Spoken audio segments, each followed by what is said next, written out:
Hello, everybody, and welcome to another SD Works Payroll Question Time. Our session today is called Lockdown Easing, the latest legislation and guidance for payroll and HR. My name is Natalie McDonnell. I'm Senior Events Manager at SD Works, and I'm delighted to introduce our brilliant panel of speakers once again.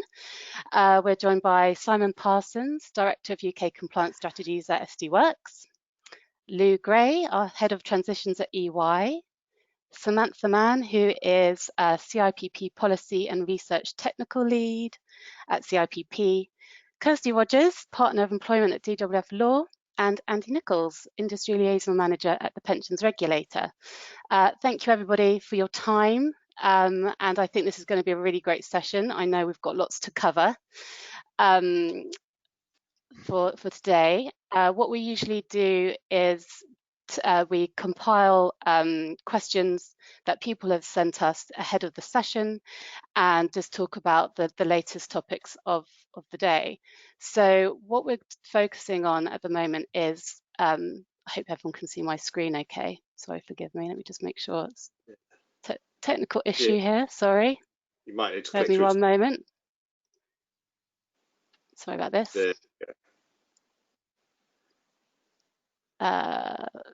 Sorry. Here we go. Yeah, so what we do is we talk about the topics of the day, the latest legislation changes, updates from government, and our panel basically discuss these. We take your questions and try and formulate some practical guidelines for you and guidance. So what we're looking at today is the 4 R's. We're talking about retention, redundancy, returning, and the rest. So on screen, you can see what are the different sort of points we'll be talking on. But of course, we'd always like to take your questions during the session as well. So please send your questions in to us. We'll do our very best to answer them during the session. We're also going to be running a number of polls as well. So please do send in your votes. When you do engage with us, it really helps us to sort of steer the conversation. So it's really helpful and practical for you as well. So we do really like to get you involved in our polls.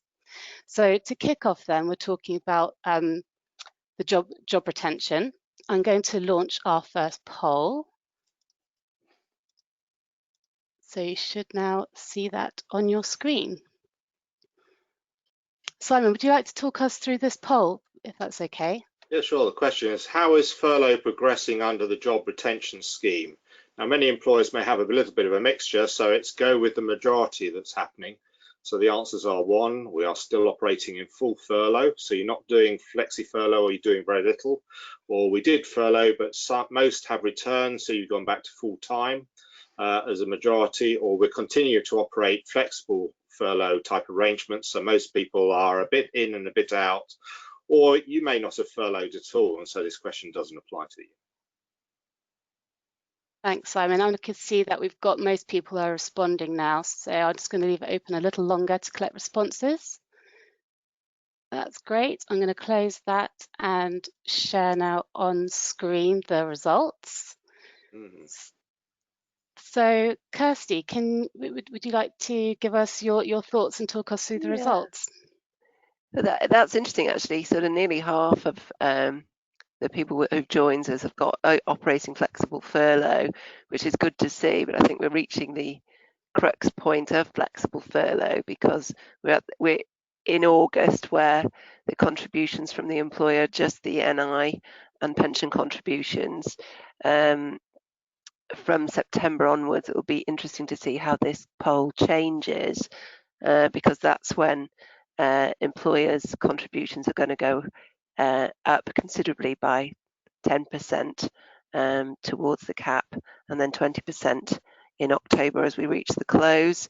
So I would expect this to tail off as we move towards that point and flatten out, really, because there will be some people who will be using it with a view to fully returning in October, but equally there will be some people starting to operate now under a strategy around what they're going to fully open in October and what they're not. And I think we're going to come on to that a little bit later, aren't we? Yeah, thank you. let's go to our second poll before we start discussing those points under job retention. So our second poll is on claims. I'm just going to launch that on the screen now. So as you can see, we're asking, were there any claim issues that you've experienced? So please vote for whichever one applies. Claims went through with no issues. We had to contact HMRC to assist with claims. We had claims rejected. We did furlough but did not claim. We did not furlough. So again, I'll just leave that poll open a little bit longer to collect the responses.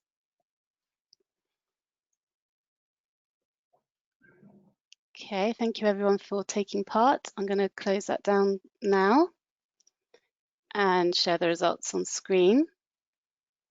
So 59% claims went through with no issues. Lou, what are your thoughts on those results? I think that is really good actually, that 59% have gone through with no issues, because it shows that there is a system, and in large it is actually working for most employers, which is very reassuring. I think from a payroll bureau perspective, I would also see though the other side of it, that payrolls that we would run or clients who would come to us with questions have had to contact HMRC, and there have been issues. I suppose the main one was the fact that the deadline for June was the 31st of July and no more submissions could be made. We've had a number of businesses come to us to say, you know what, we missed the deadline. What do we do? How do we fix this? And this is a real issue, because we're not talking about £1,000 or £2,000, which for any business is a huge amount of money. We're talking about big sums of money that they've missed out on because they didn't make their furlough claims. And I think the fact that it has been successful at those statistics at 59%, you know, that is great whenever you look at the environment that we're working at as payrollers and a business. That's great, but it's also to be able to find a solution for when it hasn't worked. HMRC have put it in place that if you have underclaimed, that you can make adjustments in the next submission that you make, but that you do have to contact them if you have overclaimed. And it is very much about reaching out to HMRC and talking. Mm-hmm. It'll be interesting to see, won't it, if that the number of people having problems increases now that we're in the flexible furlough period. Yeah. Because it was much more straightforward initially, say for the end date, and now we're just into the harder bit, aren't we? And the holiday bit, which I'm sure we'll come on to. Well, this has been one of the challenges I've kind of seen in some of the discussion groups. They're kind of saying, how do I do my July claim? Our July period runs from the 16th of June to the 15th of July, and we pay at the end of July. And there's an element of, if your claim period runs from the 16th of June, 16th to 30th, you're too late because it's past. And whether that was really understood, I think it's something we probably repeated a number of times, but there was an element of, they made your claim by the 31st of July for anything before the 30th of June. You're finding them flexible, Lou? Sorry, and you wanted to comment there as well, I think, Sam. No, that's actually, I think you've expanded there in terms. I mean, I think what's going through my mind is the point that's just been raised about the number of employers who've actually missed the claims. But it's pleasing to see that high figure that there's been no issues yet. I think the proof of the pudding, though, is going to be in the eating, isn't it? It's going to be the after effect. And we know that the Chancellor and HMRC have always raised the issue of compliance and good compliance, and the fact that it would be followed up with enforcement action after. That's always been on the agenda, and we've yet to see how that's going to work through. And so, you know, that 59% of employers who've experienced no issues, is that a guarantee of accuracy? It's a good figure, it's an encouraging figure, but it's going to be interesting to see how enforcement action starts to happen now. Now that sort of we're getting further through the job retention scheme and moving towards kind of the next stages. And also to take into account, sorry, Kirsty, No, right. to take into account the number of legislative changes that took place in that period. So what might be correct one day, as we all know, 3 days later could be obsolete and the goalposts had changed slightly. So it's a matter, you know, as payrollers across the UK have said, it's about saving down that piece of legislation that you based your claim on, holding it close so that if HMRC do approach you, that you're able to produce what the wording was at that particular time, because we've all seen for ourselves that the wording one change, whenever you come to the next change, that wording can have disappeared completely, and so you won't have sight of it, and you have so much to keep up to date with. It's hard to remember. You know that there was something, but it's putting your finger on it. Yeah. And I think that in some instances you are expected to go back, so I think it's worth keeping details of dates on which you make decisions based on the law as it was that time at that point, or the direction as it was at that time, or the guidance, because we've got all manner of different types of guidance, directions, law. So, you know, we've had new guidance on the 28th of July from HMRC about if you've claimed too much or not enough, and that is in accordance with the provisions of the Finance Act. So that's very clearly legislation, but other areas which it is not as strong as that, and we have some guidance received by Twitter. So I think people need to be really clear where they've got their source from and what they've relied on and when. Yeah. I know this is it's totally sort of sideswipe to it all, but what intrigues me about this and the fact that there have been so many iterations of guidance so consistently throughout, and for a long time we didn't actually have any legislation, we only had guidance and several iterations of that guidance at that level. Much has been said about gov.uk since it was first introduced. And there's, you know, I've always had a bit of a bugbear about the fact that there isn't an accurate audit trail of how the guidance develops and how it evolves. And so I wonder if from this, one of the side effects is going to be how gov.uk audits itself, and more importantly, what emphasis it puts to the users of the guidance on gov.uk about the importance of saving that information, because it's not like in the past, in the good old days, when you had books and guides that were issued on an annual basis and that you could pretty much rely on them. So yes, it's nothing to do at all with job retention scheme, because it's not unique to job retention scheme, but I think this has really kind of illustrated just how much we do rely on screen information to make very important decisions. So welcome back, the old brown cards, is that right? We could have had a brown card job retention scheme. Yeah, those CWG1 cards, I love them. Got people Googling now, what were the CWG1 cards? Many years ago, you used to get an annual pack with about 30 different cards. Yes, carry on. Wow, they were so good. Just a question that's coming in that I'd like to put to Lou first, if that's okay. It's around furlough, with furlough being so helpful in retaining over 9 million jobs, but the cost that has been covered by the government, but now flexible furlough, the cost will start to transfer to the employer. What do you think, what are those changes, and are there many impacts? I think really and truthfully, it's going to have huge impact to businesses, because now, whereas businesses have to make those contributions, if a business isn't up and running fully, you know, when you look at the hospitality industry, look at the impact that COVID has had on it, the fact that it isn't fully reopened, businesses don't have that money in.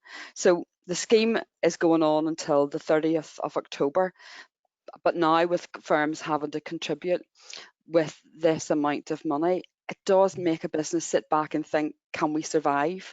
Do we have to consider making redundancies? How are we going to make the day-to-day business work for us?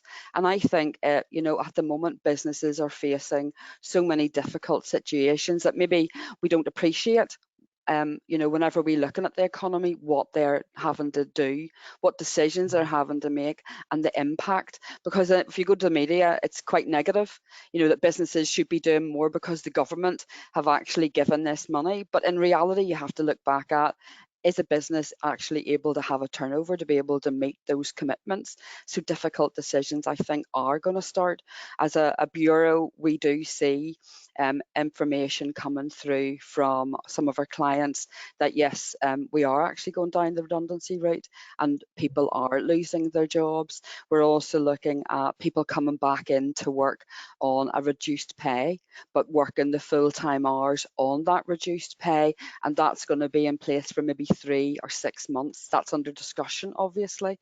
And then we have people that come to us as a business also asking the questions, what do we do? How do we make our payments? You know, how do we make our payments to HMRC? I mean, a lot of businesses had that 3-month deferral where they didn't have to pay their liabilities for that 3 months.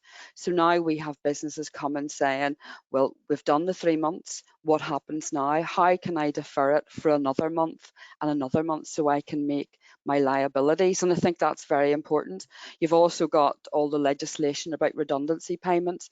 That law had to be brought in to be able to protect employees. But again, that redundancy payment has an impact on the employer. Can they afford it? You know, can employers afford to meet that they have to base redundancy on people's contracts before the pre-furlough period rather than the reduced period? And those are all things that I think we'll have to take into consideration. I'm finding some I'm finding some social media comments going around at the moment about the fact that as people are flexibly furloughing going back, they're actually getting less pay under part work than they were under furlough.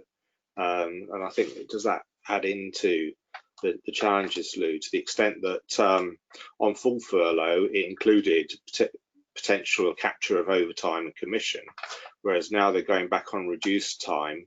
There is no overtime, so there's no premiums to that, and there is no commission because they're starting up and they probably won't get that paid out for another couple of months. So actually going back to work is impacting them economically over not working at all. But I think then the overall, I mean, I completely agree. I mean, people are having to make do maybe with 80% pay. And that can be tough whenever you're actually going back to work and you feel that there's detriment to you. That in itself can cause issues between the employer and the employee. But ultimately, it comes down to people having work and having jobs. We're switching on the news every single day and we're finding out about businesses closing down, you know, and it's not just the tiny corner shops that are shutting down. We're talking about the impact on the bigger businesses and in effect then what businesses that affects, you know. So if you look at the travel industry, it just doesn't affect, you know, the travel agents, it's affecting the aeroplanes, it's affecting the airports, it's affecting security, and it's that knock on. And in fact, then it also affects the hospitality. So it's the whole picture, which I think is really going to show itself in the next few months. August isn't actually the worst month. I mean, to me, whenever we're heading into the 1st of September, to me that in September is going to be the real wake up call to us, you know. Do we have to stop this on the 31st of October? Can we stop furlough? Or as has been in the media this week, are they going to extend furlough up to the 31st of December? You know, it's all full of what ifs and maybes, but at the same time, realistically, what about our economy? We need to keep jobs buoyant and we need to keep businesses going. On your point on flexible furlough, Gemma's just sent in a question about saying she doesn't really think it makes too much sense because it's based on calendar days, whereas salaries are not based on calendar days. Is there any sort of update on that, or what's the calculation people should follow? I'm not really sure who could answer that for us first.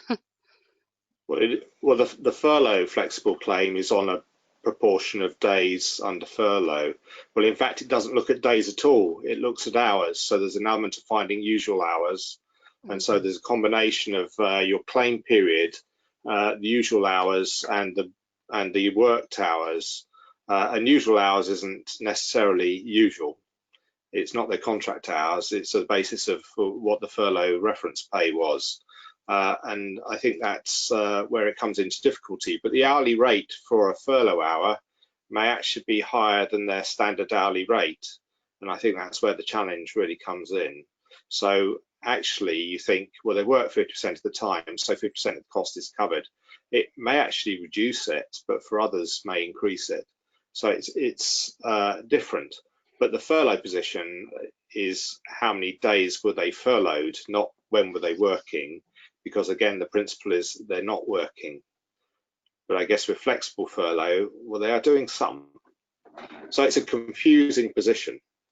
And it's made more so when an employee might be brought back theoretically on flexible furlough, but actually has been subject to a contractual change from the hours or the contract that they were employed under in the period before the 19th of March.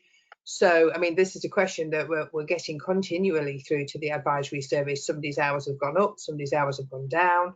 You know, how do you base it? How do you base your calculation then? And that, again, when you look at that complex calculation of usual hours, so it's usual hours less worked hours equals furloughed hours, and it's those furloughed hours that forms that basis of the claim calculation. But there's been nothing, and I know we had several meetings with members to discuss how they were experiencing the job retention scheme, and overwhelmingly there was fear, a real sense of fear about the introduction of the flexible furlough and how that would work.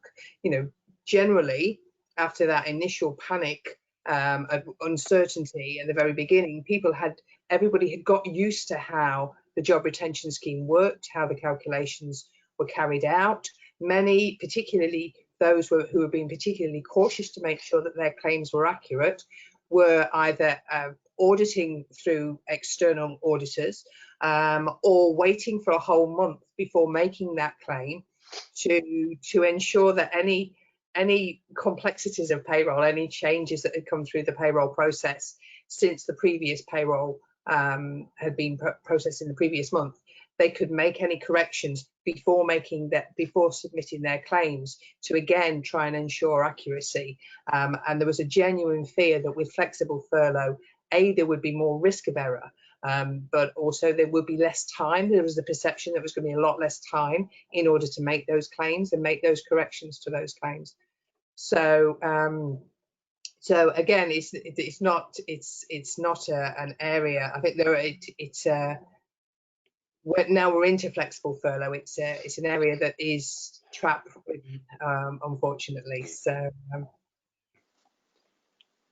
I was just thinking on the principle of days work, we have the same track with people in their understanding of holiday rights, thinking that holiday rights is based on days worked, whereas holiday rights is actually based on length of contract from beginning and the holiday year. So it is difficult because I understand what people are suggesting. They're saying, well, they only work here, there and everywhere, so that's the basis of pay.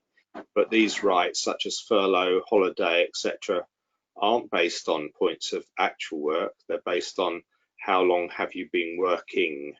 And when they say working, they mean when did you start employment and where are we as with regards to days later from that start.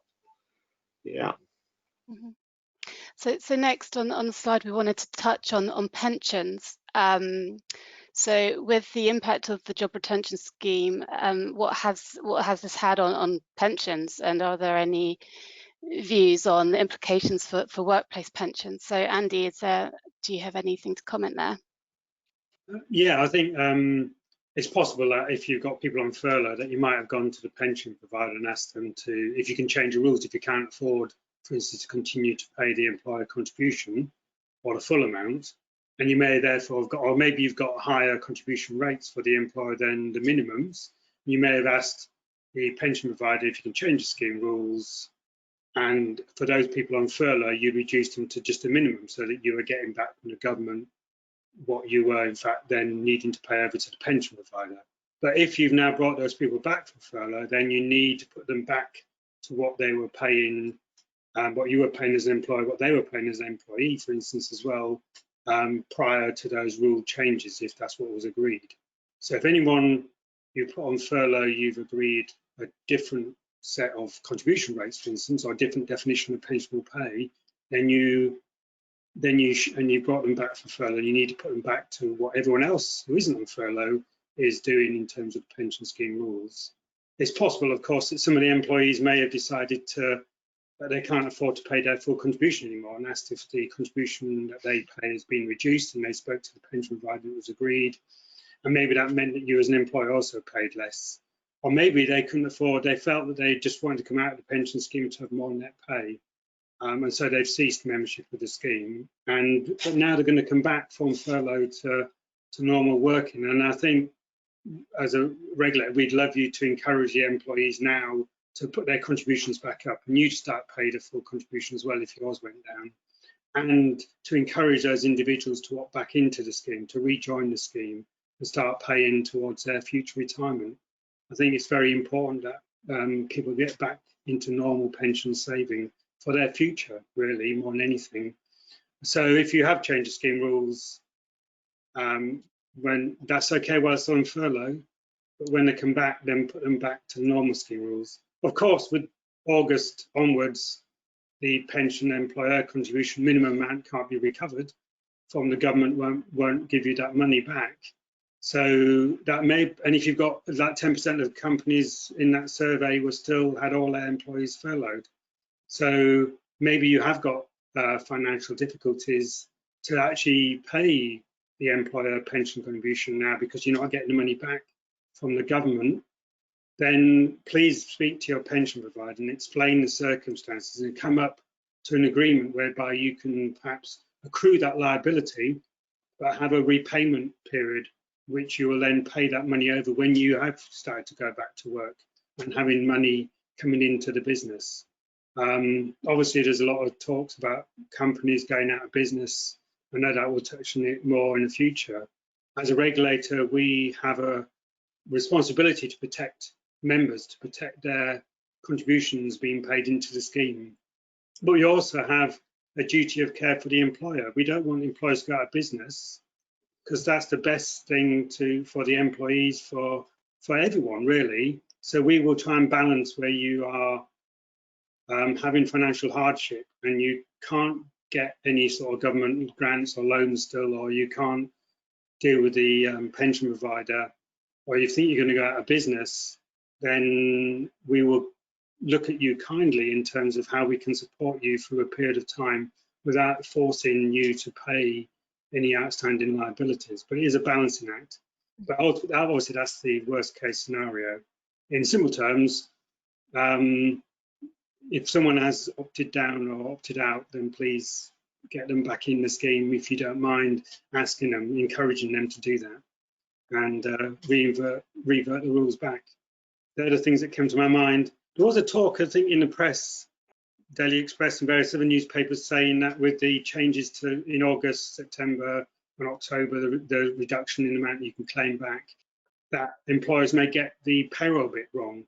I'm not sure that's true. I thought, for me, you're already doing the payroll bit. So if you're doing the payroll bit now, all that's changing is the amount you can claim back. Obviously you've got to calculate that, and in a way, you got used to how it all claims. So it's just understanding a different method of doing that. So I don't think that bit is true, but I do think that if you have got financial difficulties, please speak to your pension provider as an employer. That's my thoughts. Open to everyone else to chat. Or not. Well, I'd agree with you on the payment terms, Andy. There's nothing that changes for the payroll payment. It's the grant claim that's being reduced. Yeah. Great, thanks, Andy. So bonuses. Next point on our slide. With the government announcing the job retention scheme bonus, what do we know at the moment? How's it going to impact employers? Sam, can I pose that to you, please? It's an interesting one as to how it's going to impact employers. we've had some information published now, which talks about the eligibility. So it talks about the fact that the employee must have been previously furloughed on a viable claim, I think is the terminology used, or whatever terminology was used. I remember thinking, oh, how would that be defined? So presumably a claim that isn't challenged by HMRC at a later point. So they needed to have been furloughed, so they needed to have been brought back from furlough and then in employment between November, December, January, in all 3 months, being paid in all 3 months, an average of £520 per month. So that doesn't mean to say they've had to have earned the £520, but over the 3 months, that period, that earnings amount must be 1560, and they must have appeared on an RTI submission throughout that time. It struck me when I first saw that information that this was aimed particularly at the hospitality industry, because historically the hospitality industry in November, December, there'd be huge demand. So you could have however many hours you could possibly do it in a day. Your employer would be wanting you to work, but come January, generally there's that cliff edge where the work just dries up and disappears. Now, obviously, we're not in a normal time now. This scheme certainly seems to try and address that cliff edge of January where kind of work can dry up in particular sectors. Will it make any difference? I don't know. We've already talked about many of the challenges of the retention scheme, and I think one of the biggest disadvantages that it has had is it's almost had us thinking in short-term blocks rather than long-term financial, making long-term financial plans as we would do under normal circumstances. And I know Lou picked up on this. So it's getting employers back into that thinking of long-term plans. So what happens when flex furlough finishes? Will the bonus actually make a difference, or will it just benefit employers who weren't going to be making redundancies anyway? I think it's, as with anything, it's going to be time will be the real judge on that one. And we've got more information yet to be published as to what makes up that £520, because that's a question that I had right at the beginning, that average pay figure of £520. We know from the furlough scheme that not all pay counts towards furlough pay.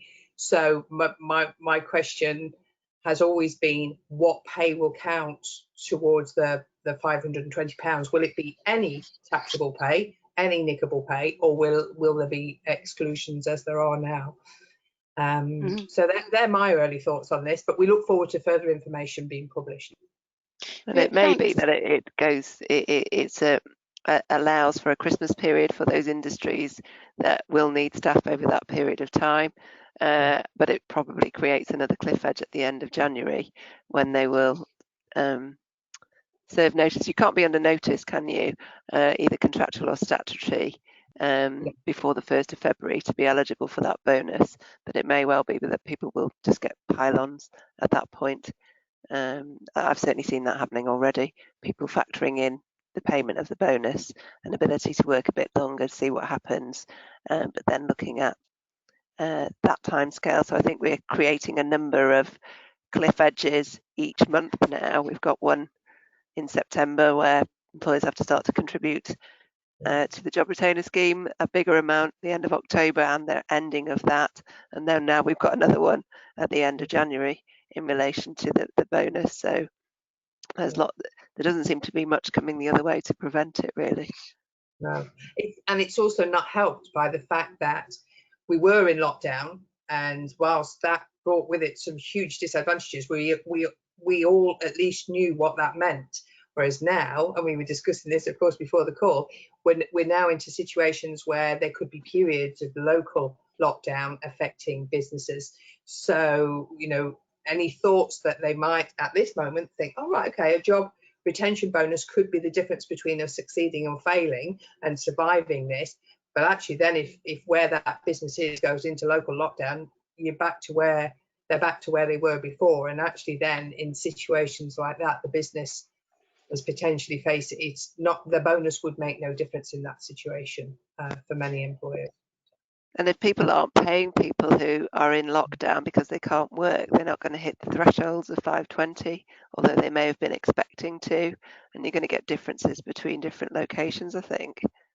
Well, we know from the guidance that the 520 doesn't have to be met as long as the 1560 is met over the 3 months. 1560, yeah. And as long as that there is a payment in that month. But even so, it's not an insignificant sum in some sectors. So. And I think it's interesting that they've linked it to making sure your CJRS claims have been accurately submitted. So the suggestion is, if you haven't got that right, you're not going to get it anyway. And this will all be subject to a lot of audit, I would suspect. And what does not getting that right? I mean, yeah. We know that a national insurance number, for example, sorry, I'm banging on now, but we know that a national insurance number is an important element of the claim process, but we equally know that many employers might not have a national insurance number for an employee. Could that invalidate a claim? We know that HMRC have been helping employers in that situation, but could that potentially invalidate the claim? Hopefully not, but we just don't know. You know, that hasn't yet been made clear. I think let's ask our audience around this now, Sam. It'd be quite good to launch this poll around, you know, do our audience think it's going to be helpful for them in their organisation? I'll launch it now, and then we can discuss the results when people submit. So you should have your the poll on screen now. We're asking, will the job retention bonus help? Yeah, we will retain jobs and anticipate receiving the bonuses. We're going to retain some jobs. Redundancies are anticipated. We did not furlough, so we're not expecting the bonus. So I'll just leave that to run a little while longer. I can see 58% of people have voted. It's creeping up. Thank you for everyone for putting in your responses. Okay, I'm now going to close that down and share on screen. So here we have the results. So 33% we will retain jobs and anticipate receiving the bonus. 42% retain some jobs but redundancies are anticipated, and just 24% we did not furlough, so no bonus is due. Sam, what do you think? Is that kind of in line with what you anticipated? Yes, no, it's a difficult one at this stage. You know, will it help? You know, no one has that glass ball that can tell us whether or not this will ultimately have been successful. But that 42%, that kind of middle ground. What's interesting is that 24% of respondents who actually haven't furloughed, so won't even be considering the impact of a bonus and whether or not that could help their business. So interesting results. Very great. Well, and I'm thinking along with that, there are a number of organisations that did furlough but didn't claim, so I presume they're not entitled to a bonus either because they haven't made a claim. Mm-hmm. So, yeah. I think that's right. So let's talk. The last point on this slide then is on fraud. I know we've mentioned it in previous sessions, haven't we, about reports of fraud. I think we've got a stat here. Over 8,000 employers have been reported to HMRC as potentially committing fraud. Why is this? Is it employer practice? Is it inadvertent activity by employees who are just trying to help out and stay in touch with their employers? It's interesting to see how these fraud claims have come about and, you know, the reasons for them. So, Lou, have you got any insight into this? Have you spoken to anybody about fraud claims recently? I think to take a step back at this point, yes, there's been alleged to be 8,000 fraud claims, but if we look at what the job retention scheme has actually achieved, I mean, 9.6 million people, 1.2 million employers have all benefited from this scheme, and that is 3 times what had been processed in April.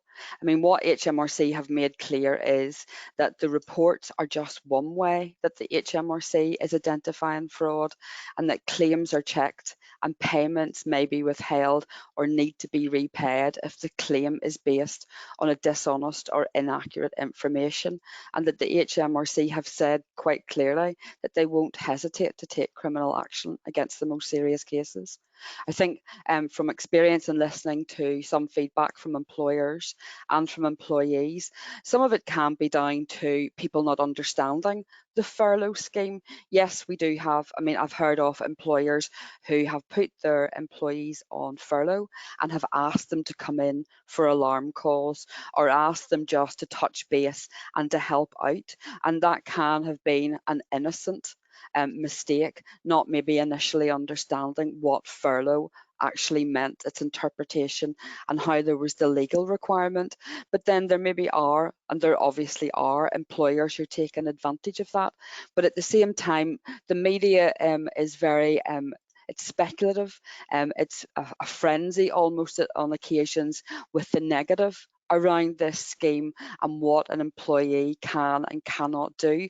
And if people are actually basing information on a certain newspaper on that day, they mightn't understand it, but it still won't stop them picking up the phone and making a claim that their employer is fraudulently claiming. So I think it's a lot to do with people not understanding equally to the people who are actually making fraudulent claims. And very much so, there at the start there were a lot of employers maybe not understanding and mistakes were made because we didn't actually have clarification. I mean, it was a day-by-day case that you were learning more and having to ensure that you had everything in place, employees weren't working. And it can also be down then, we're now coming into the redundancy period where businesses are having to make redundancies. Employees can be aggrieved by the fact that they've been made redundant, and on that basis alone, that causes them to pick up the phone and say, the business I'm working for is fraudulent. And I think there's so many aspects of this. It mightn't necessarily be that there are 8,000 claims. It can be down to perception of what can be claimed and what can't be. I think the other thing, I mean, the number's doubled since the last time we did this session. It was 4,000 last time we were all together, and now it's 8,000. But I think that, yes, absolutely, a lot of people will be complaining, and they probably haven't got legitimate claims, and they may well be aggrieved. But we're going to have an audit process as well, which I think will flush out more claims. And I think the emphasis on record keeping and transparency about what you've done and when you've done it and how you've directed your staff is going to be really important in relation to this. So I don't think we can underestimate that.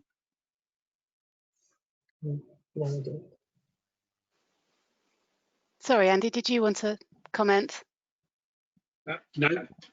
Sorry, I thought I heard you. Have you seen any increase on the pension concern front, Andy?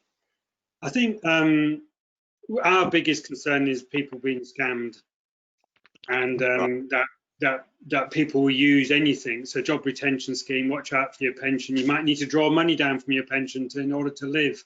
Why don't you give us your money from your pension, transfer it over to us? You know, it's those sort of things. That's what we are really concerned about, that people who may have financial hardship may access to scammers, gives access to scammers their pension pots. I was wondering if some of them have gone on holiday this weekend. Today, I've had no calls about Amazon Prime renewals or internet legal activity on my line. It's being cut off, or other pension type calls.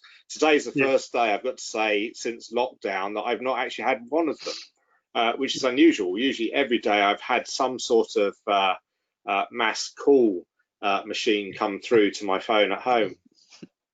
Yeah, it's bad, isn't it? And I mean, we would encourage, if dear employers out there, go to FCA website. There's a little quiz that you can do that you can send a link to employees about avoiding how to avoid scams, because cold calling is banned, and unless you actually ask for someone to come and get in touch with you, then anyone that approaches you, whether that's on an internet advert, just ignore it, really. And if you are in desperate measures to help. And the only thing you can think of is to access your pension early if you're 55 or older. Then speak to an FCA regulated IFA or something like that. Don't fall into the trap. But yes, I mean, in terms of fraud, HMRC, I hope, are clearly looking into it all. And that'll be Amazon Prime, or I'm doing illegal activity on my phone. Oh, there it goes. Right, I'm going to take us to our next slide now, I think. So hopefully that's transitioned. We're talking on redundancy. So we have a couple of polls. Let's bring up our polls to kick us off. Poll 1, I'm going to launch this now. It should be on screens. Is your business having to make redundancies? So please select. So with no redundancies planned, we have made a small number of redundancies, or we'll make a significant number of redundancies. So it'll be interesting to see what the responses are.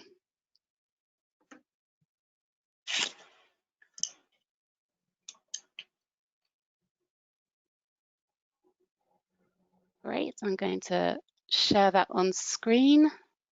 Right. So 34% no redundancies planned, 53% a small number of redundancies, and 13% will make a significant number of redundancies. Simon, what do you think?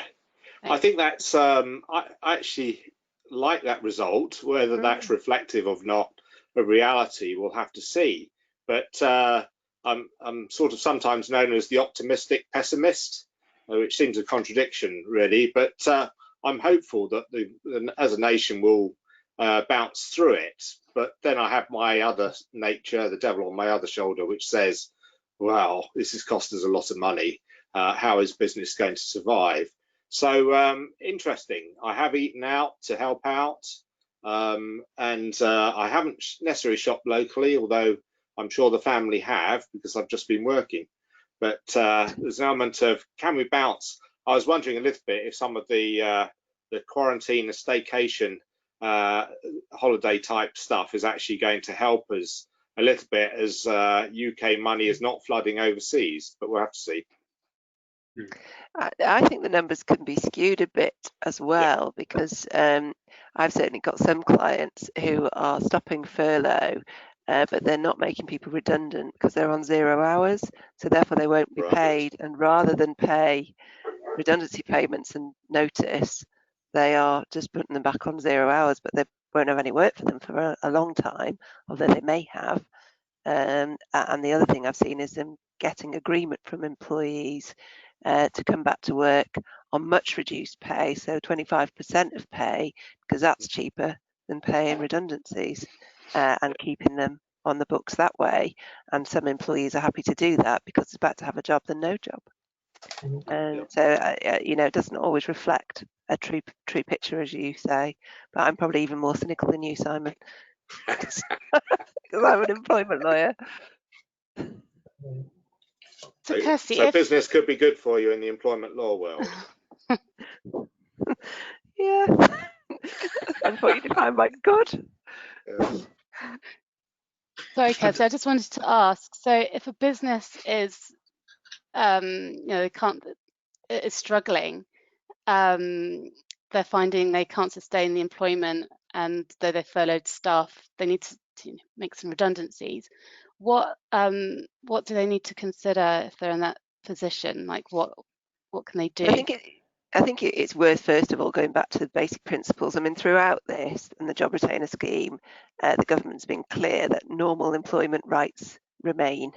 And so that's what you need to look at. And the redundancies are covered by a clear statutory definition. Employees are dismissed by reason of redundancy if the dismissal is wholly or mainly attributable to the employer ceasing or intending to cease to carry on the business for the purpose of which the employee was employed by it. So business closure, ceasing or intending to cease to carry on a business in the place where the employee was employed, so a certain location closing, also known as a workplace closure, or having a reduced requirement for employees to carry out work of a particular kind in a particular place. Or having a reduced requirement for employees to carry out work of a particular kind at the place where the employee was employed to work, known as a reduced requirement. And so we should look at whether that's been met and whether the reference of redundancy is there. And then thereafter, we need to look at, well, if it's a reduced need and there's a selection process, how are you going to select employees for redundancy? Are you just going to select the ones who worked through or who were on furlough? There's lots of potential discrimination traps if you do that.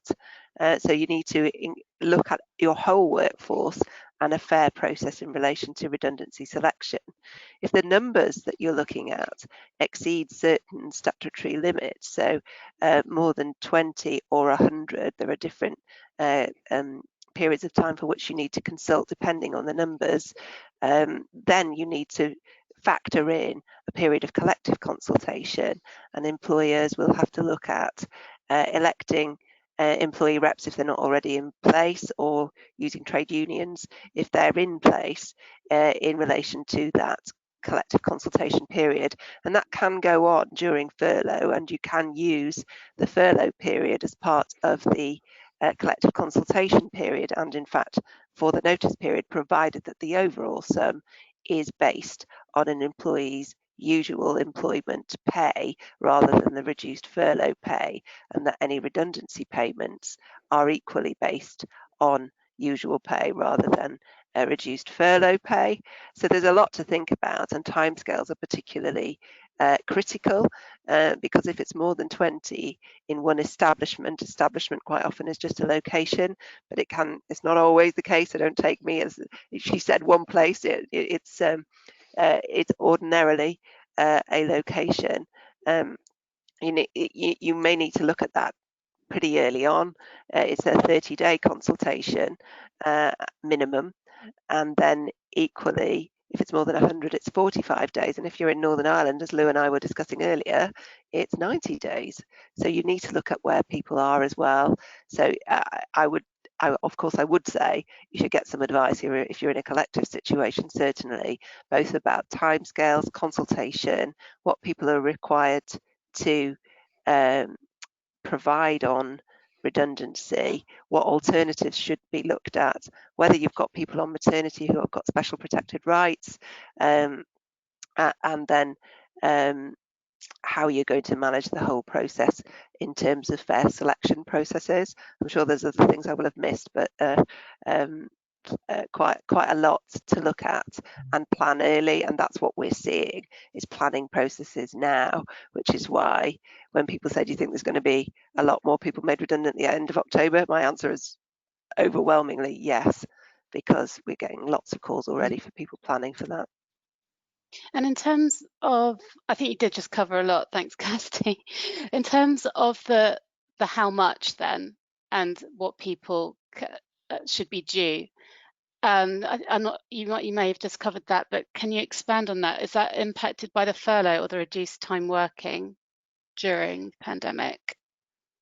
No, I think the regulations that have come out are pretty clear that you will get what you would have got if you've been made redundant previously, albeit that the calculation of a week's pay may vary slightly, but it's not going to be on the reduced furlough pay. And people are entitled, if they are made redundant, to a redundancy payment which is based on age, length of service and a week's pay, together with their notice pay and any accrued holiday. And then on top of that, there should be a consultation period, which if you're in a collective consultation period should be a minimum of 30 days or 45/90 if you're over 100. And the biggest risk for employers is that failure to inform and consult claim, because it's 13 weeks pay per employee based on their gross pay with no cap. So that could be pretty considerable when you're looking at large workforces. Now, many employers and employees may have agreed pay cuts, so they're not actually furloughed, they've taken a reduction. Does that have impact if they're now considered for redundancy?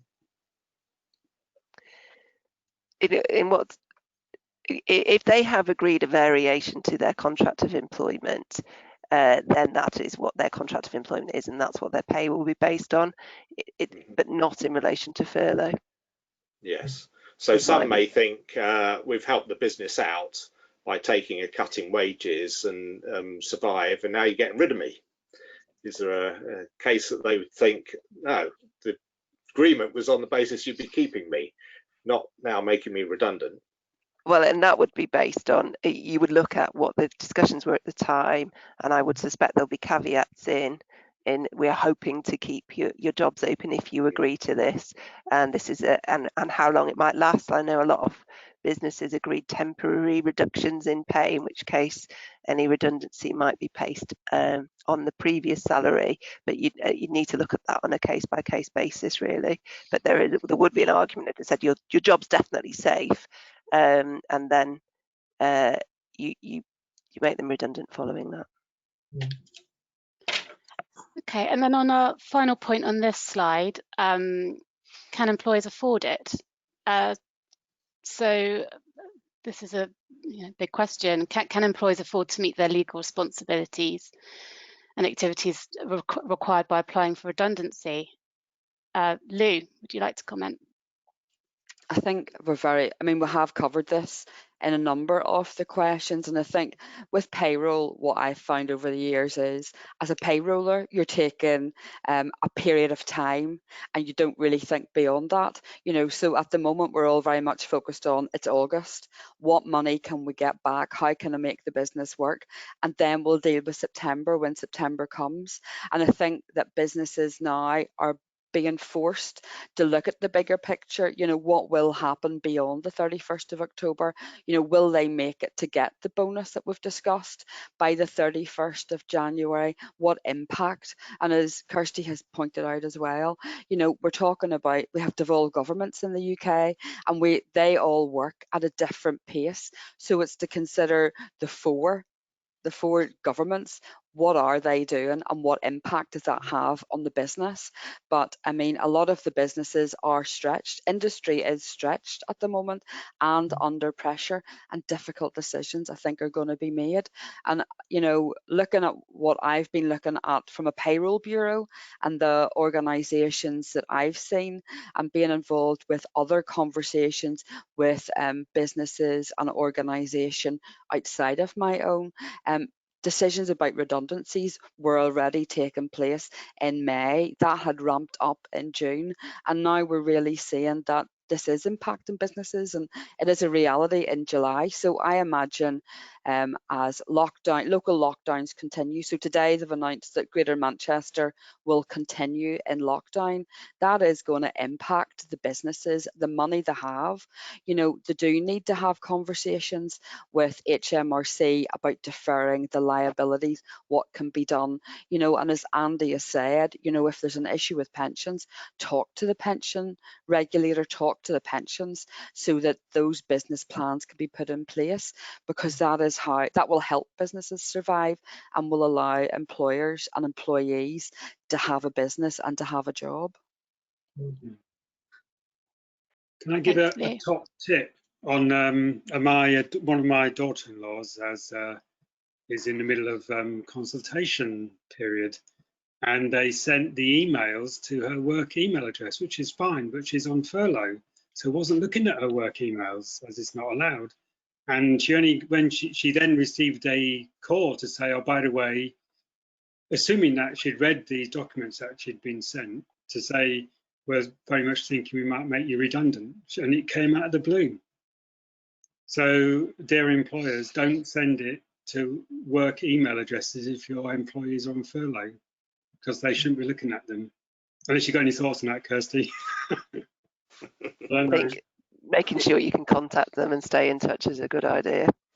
Yeah, and they had the individual's home email address. Yes, and the problem is where they don't have that, and then how they do it. But you do have to get in touch with them directly. Somehow you can do that when they're on furlough. But as you say, many of them are not looking at their work emails and have been off for many months. So yeah. Okay, so let's go to the next slide. We're talking about returning to normal. Yeah. Here are the discussion topic. Yeah, what is that? We've got a couple of slides. So again, would really like to ask everyone to get involved with this in terms of how your organisation is planning to return to normal. So on screen, we're asking, are you ready for your workplace to reopen? Yeah, please select which one applies. So we're remaining closed. We are home working or on furlough. We're partially reopened and safety measures are in place. We're fully open with safety measures in place. We're open and there's limited to no safety measures in place. I hope nobody answers the final one with no safety measures in place. This is definitely something we talked about in the last session. Okay, I'm going to close that down shortly. I'll just leave it open a little while longer.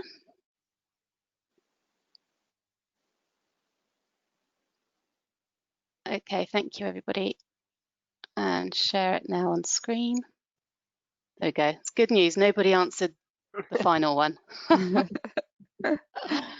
So yeah, 50% majority is we're partially reopened and safety measures are in place. Lou, what do you think? Is that kind of what you expected to see? It is. I mean, it's good that employers are putting things in place so that employees feel safe. I know that at EY, in Belfast, we have a plan that's starting to be put in place. The Belfast offices are due to open on the 7th of September, but there will be restrictions and it will be limited number.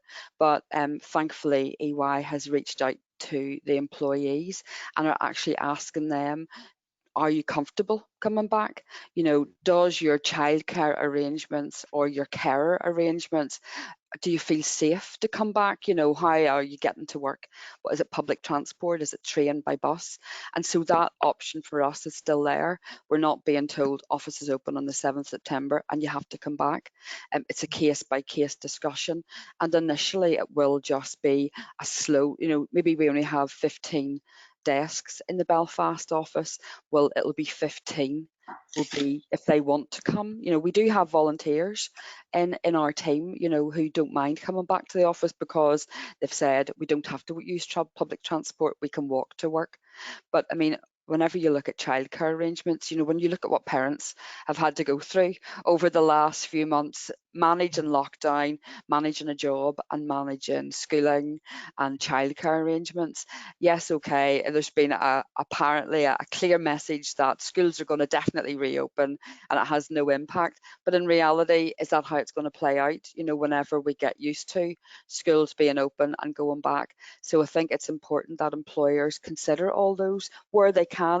I work in an industry, obviously, where it's easy for me to say all this. I can easily work from home, and payroll has shown, and the majority, that we can work from home with a minimal impact because people still get paid. But in other industries, is that an option? That's a more difficult conversation. No, indeed. This is an 8-page letter I've just received from my daughter's school about the changes in schooling and uniform and buses and eating and everything else, which all parents are going to have to come to terms with, which will be different in all schools. You know, come September, that is going to be an added challenge for so many people. I can't bear to read it. I know my teacher's a daughter. My daughter is a teacher in Aberdeen. So the big discussion last week, the day before, was our children. What happens if a child shares a pencil? You know, it's going down. We're not considering that sort of detail that teachers have to. But then, as a parent, then you have to be able to manage your child's expectations and what they're going into. And also, if somebody tests positive in the school, you're going to have to be off. Yeah. In your child's class, in their bubble.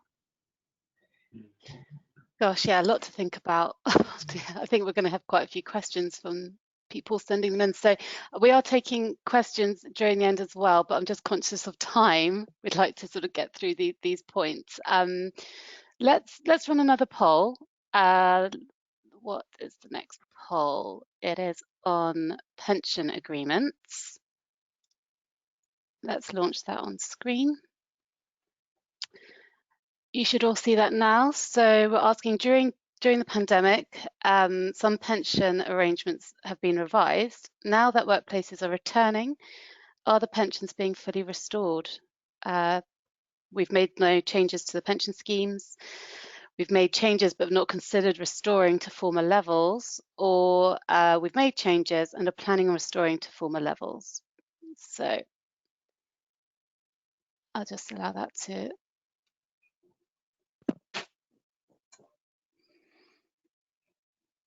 collect the responses. Thank you everybody for voting.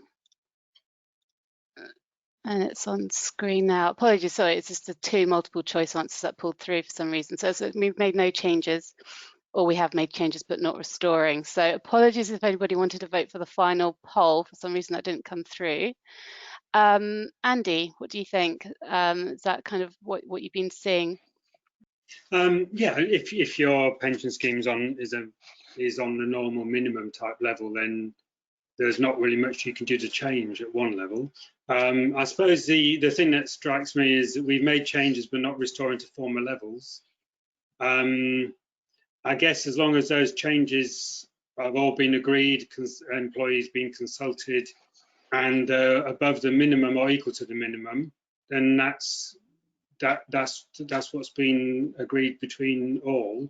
But if it's below the minimum, it doesn't meet the requirements that we have, for instance, for automatic enrolment, then it's not right. Then you'll need to reconsider that.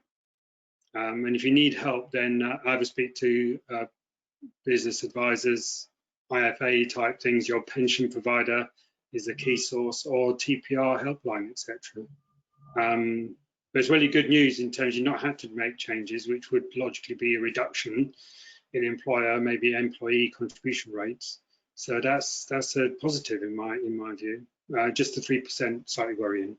Subject, I mean, you could be all on furlough and you're not going to restore them, but then people, if your business is going to continue and you're going to put people back working normally, then why aren't you putting the pension rules back? That's my question. Yeah, I think if that's it, we'd just need a bit more insight into that 3% to get a bit more detail around their situation. So look, going back to our sort of agenda then for this little session on returning to normal, let's talk a bit about dealing with refusals and employee demands. So I think there's quite a lot to discuss here. We can talk about shielding, people that don't feel safe going back to the workplace. Do they know that their employers have, put measures in place? So there's quite a lot to talk around. And with workplaces bringing people back to working full time, and people who were shielding, now that's ended. But just hearing on the news, people who have been shielding, they obviously still have these chronic health conditions and don't feel safe going back.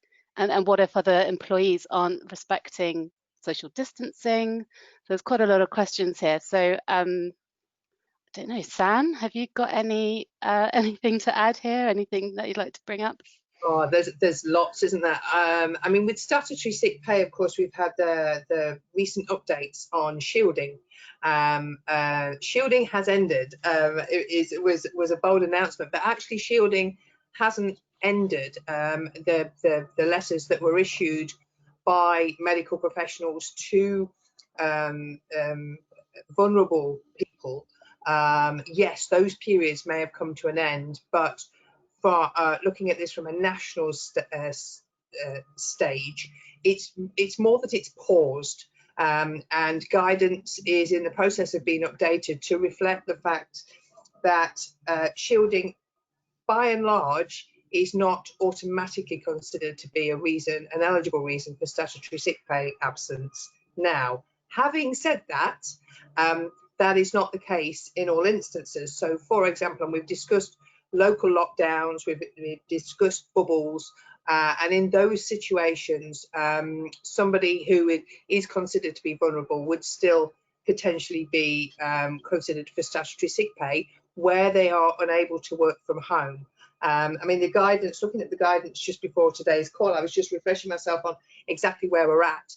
And for somebody, a vulnerable worker who was shielding previously, not just, you know, in lockdown, not just self-isolated, but shielding, they are still encouraged to work from home where they possibly can, but they can return to the workplace where the workplace is COVID secure. And as we've discussed already, it's not in all instances, whilst the statistics were encouraging, it's not in all instances will a business be, or a workplace be considered to be COVID secure.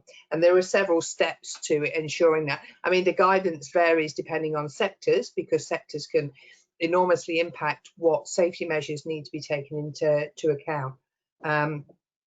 But you know, that carrying out the basic risk assessment, one of the subjects that we were discussing in advance of today's call was what happens if you are returning to the workplace.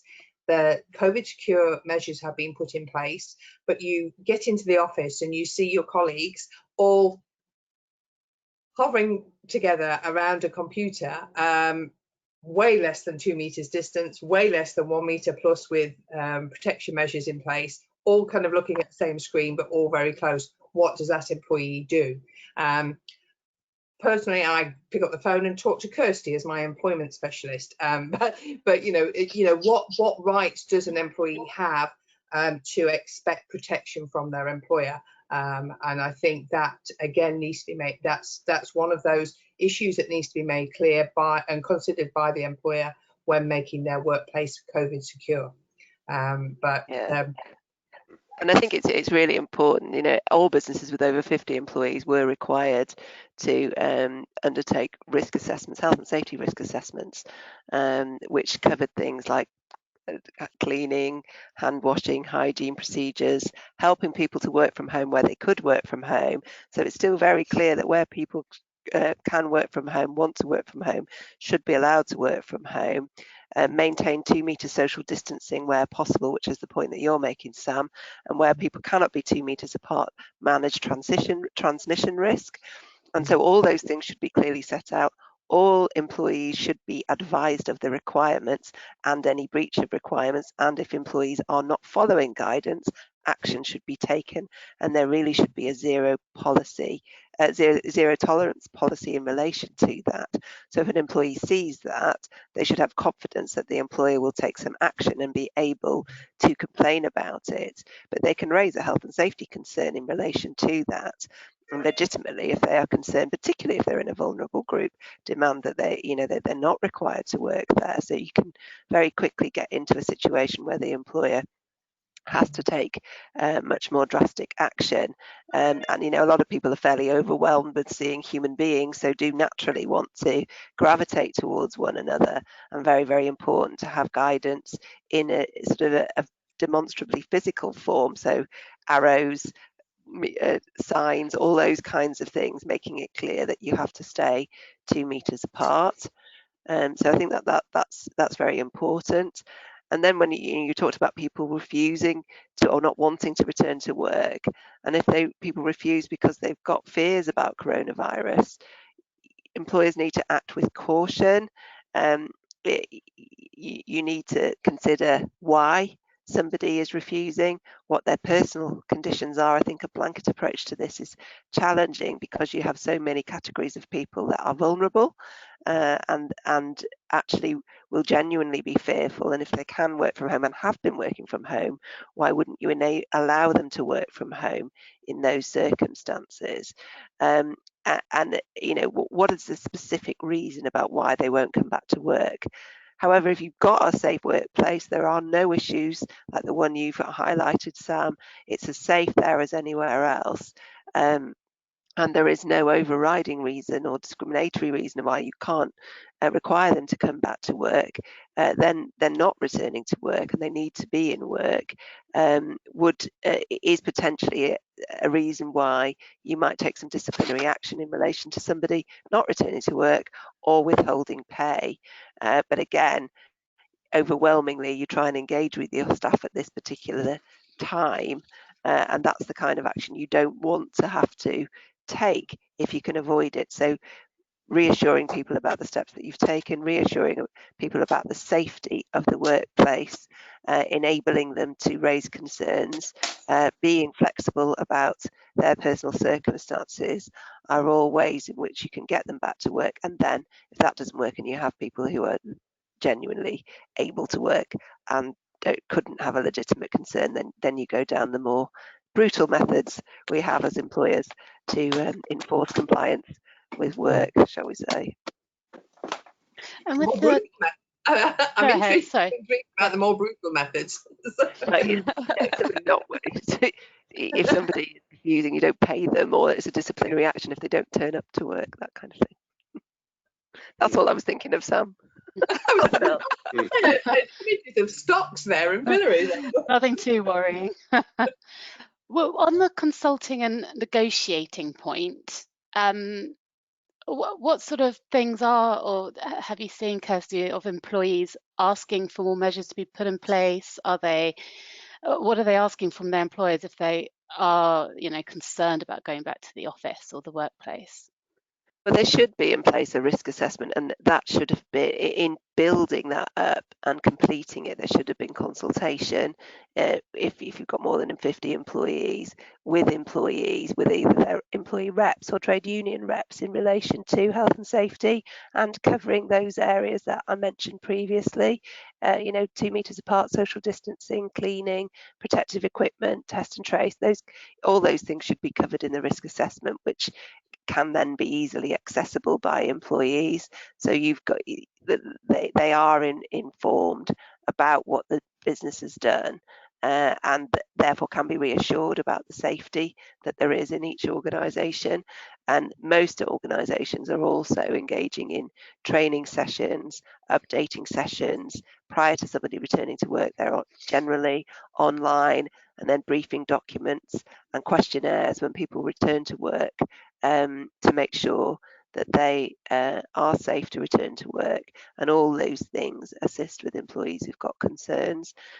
Most of the issues really are around travel to work and how difficult that is on public transport, and a lack of social distancing. And even where we've seen spikes a lot in factories and places like that, a lot of the spikes seem to be attributable to employees' conduct, meeting before work, travelling together, taking breaks together, and not socially distancing outside the workplace. It's not actually in the workplace.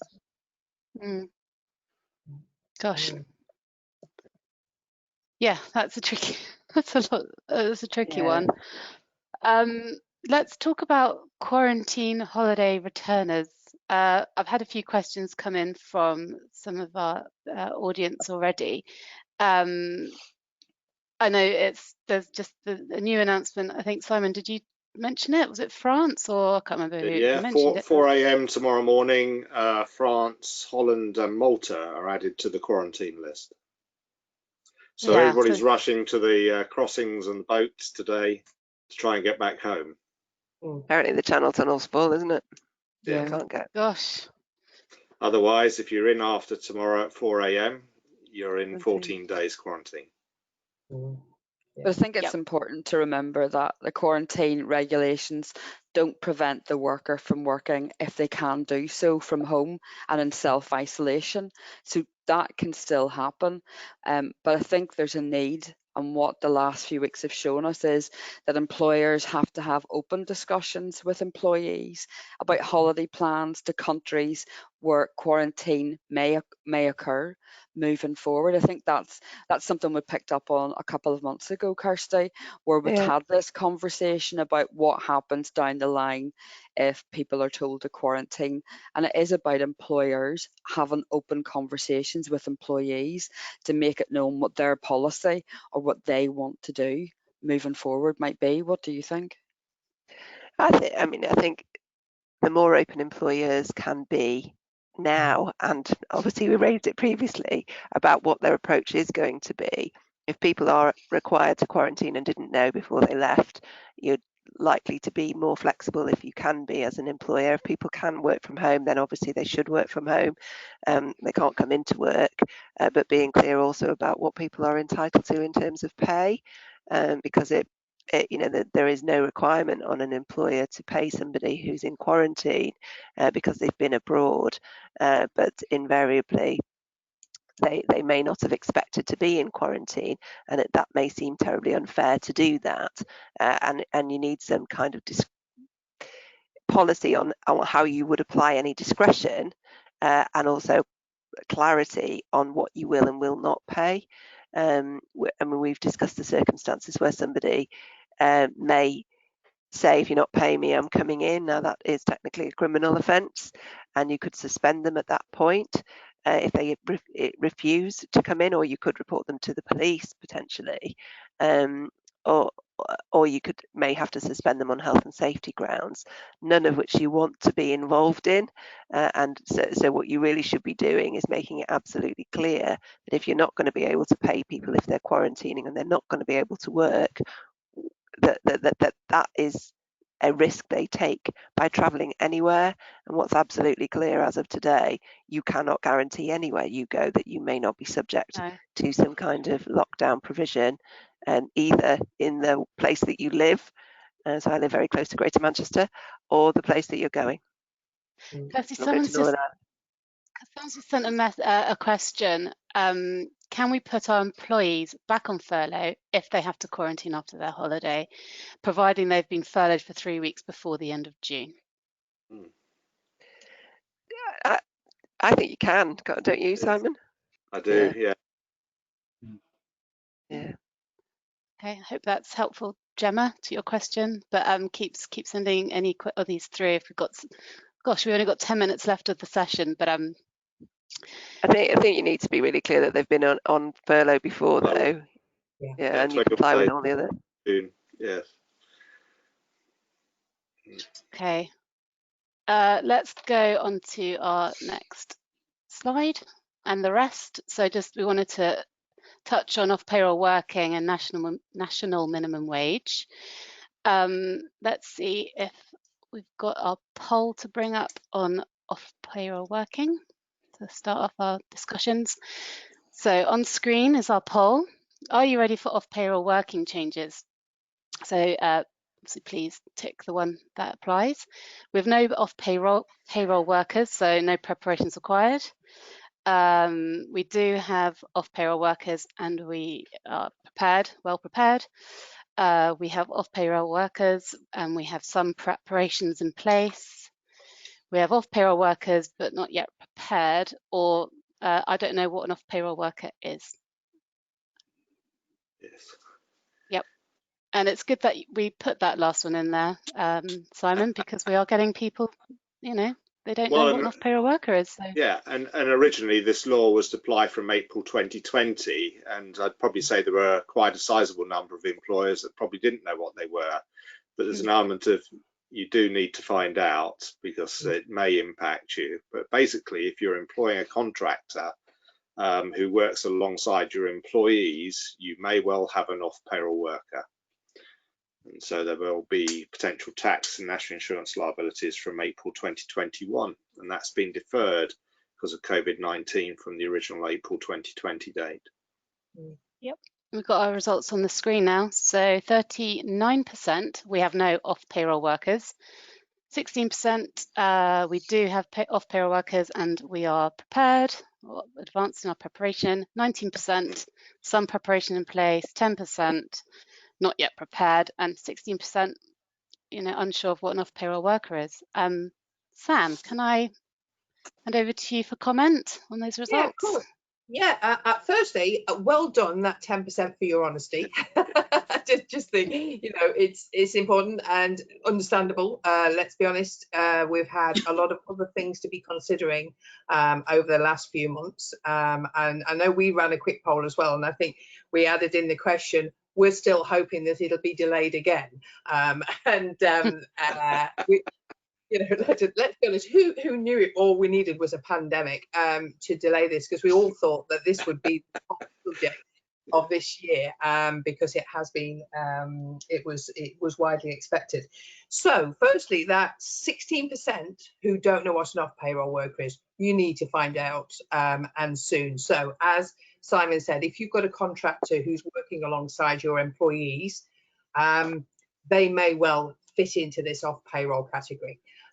So if they're working through an intermediary, so more commonly, and I think where HMRC were trying to address it was where an individual had set up their own limited company and they provide their services, their personal services through that limited company. But essentially, if it were not for that limited company, it would in all instances be an employee. So they're doing the same kind of work, under the same kind of conditions. They have a work email address. They're included in all of the holiday celebrations, the Christmas celebrations, the summer barbecue. So in that instance, because they're working through an intermediary, you can't process pay as you earn as an employee in the truest sense. But off payroll reforms, working reforms, which build on the IR35 rules, mean that the invoice that's submitted by the PSC is subject, where it's considered to be deemed employment, that is subject to pay as you earn income tax and class 1 national insurance contributions. The individual isn't an employee of the engager, but they remain an employee of the PSC, but the PSC invoice for fees is subject to pay as you earn and class 1 national insurance contributions.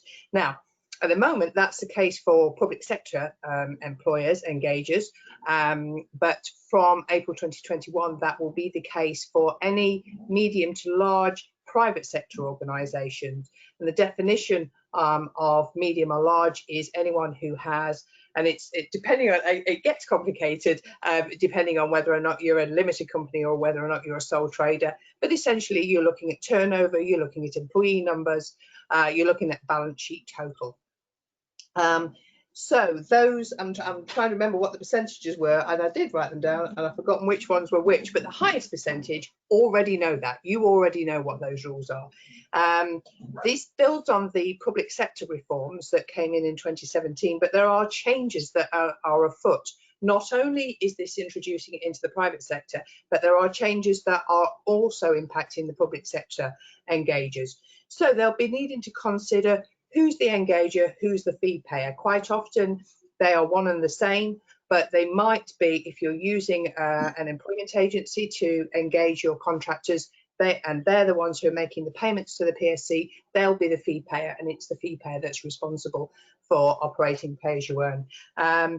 The engager needs to make a status, an employment status determination. So they need to establish whether or not the individual who's providing their personal services is actually captured by off-payroll reforms, or whether or not they're genuinely self-employed, or whether or not indeed they are an employee.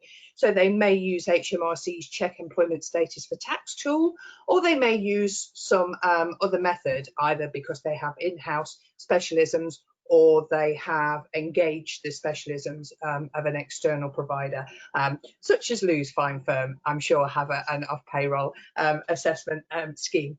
They need to be considering those engagement requirements that feed into the status determination process. So they need to issue what the status determination is that they believe to be, both to the worker and to the employment agency if there is one.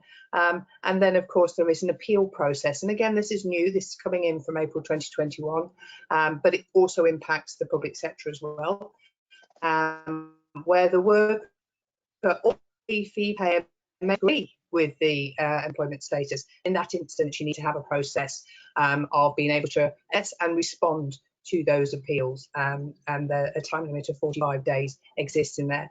And then for really complicated setups, you might have global offshore considerations to take account of.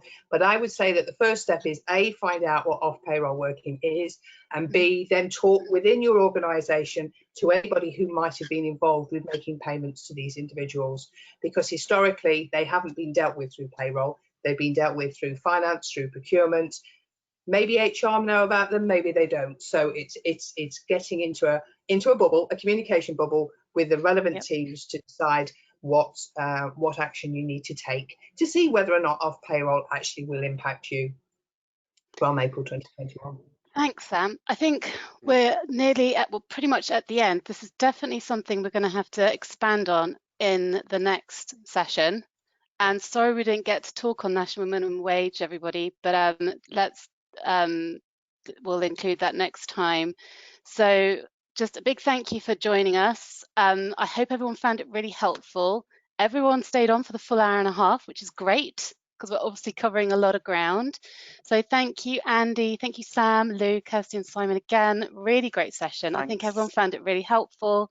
And we'll see you again on the 11th of September. So registration page will be up and running on Monday. So please join in. I'll also be sending a survey at the end of this session as well. So if you've got any topics you'd like us to cover, that's the best time to send them in. So thank you again, everybody, and see you next time. Thank you. Thank you. Yeah. Bye. Bye. Bye.